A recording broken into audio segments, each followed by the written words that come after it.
ஆனால் இங்கே தமிழகத்தில் நிகழ்ந்து கொண்டிருக்கும் ஒரு அற்புதமான நிகழ்வு என்னன்னா, மாணவர்களை பத்தி நாம படிக்கிற செய்திகள் எல்லாமே பஸ் மேல கலாட்டா பண்ணாங்க, போலீஸோட இருந்தாங்க, டான்ஸ் ஆடினாங்க, டான்ஸ் ஆடக்கூடாதுன்னு சொன்னாங்க, அதுல சண்டை, இப்படித்தான் பார்த்திருக்கிறோம். ஹாஸ்டல்ல சண்டை. முதல் முறையாக பெருமைப்படும் அளவிற்கு மாணவர்கள் எல்லாம் ஒரு நல்ல முயற்சியில் ஈடுபட்டிருக்கிறார்கள். அரசியல்வாதிகள் மாணவர்களை தூண்டுவார்கள்.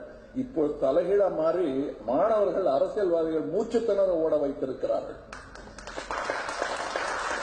அதுல சினிமா நட்சத்திரங்கள் பங்கெடுத்து அந்த ஒளியை இவங்க வாங்கிக்க கூடாது. ஏன்னா ஷோ ஸ்டீலிங் பண்ணக்கூடாதுன்னு நான் நினைக்கிறேன். என்னுடைய படங்களிலேயே ஷோ ஸ்டீலிங் நிகழக்கூடாது என்பதை நான் படித்தது திரு கேபி அவர்களிடம்தான். ஒரு நடிகனுடைய சீன் அவங்க தான் நடிக்கணும், அதில் அவங்க தான் நாயகனா இருக்கணும். காமெடியனா இருந்தாலும் வில்லனா இருந்தாலும் அப்படித்தான். இதுல இவங்க எல்லாம் கதாநாயகர்கள். இதுல நாங்க எதுக்கு காமெடி பண்ணணும்?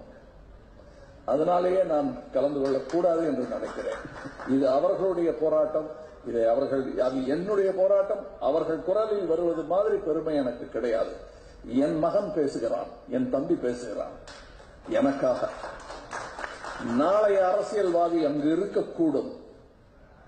அதனால் அவனை மிரட்டக்கூடாது, அவன்கிட்ட கேட்டுக்கணும். அவனுக்கு இன்னைக்கு சொல்லும் மொழி வன்மை இல்லாமல் இருக்கான். ஆனா அறப்போராட்டத்தில் ஈடுபடும் வரையில் அவனை தடுக்கும் அருகதை யாருக்கும் இல்லை. வன்முறையில் ஈடுபட்டால் அதை தடுக்க வேண்டியது சட்ட பிரச்சனை.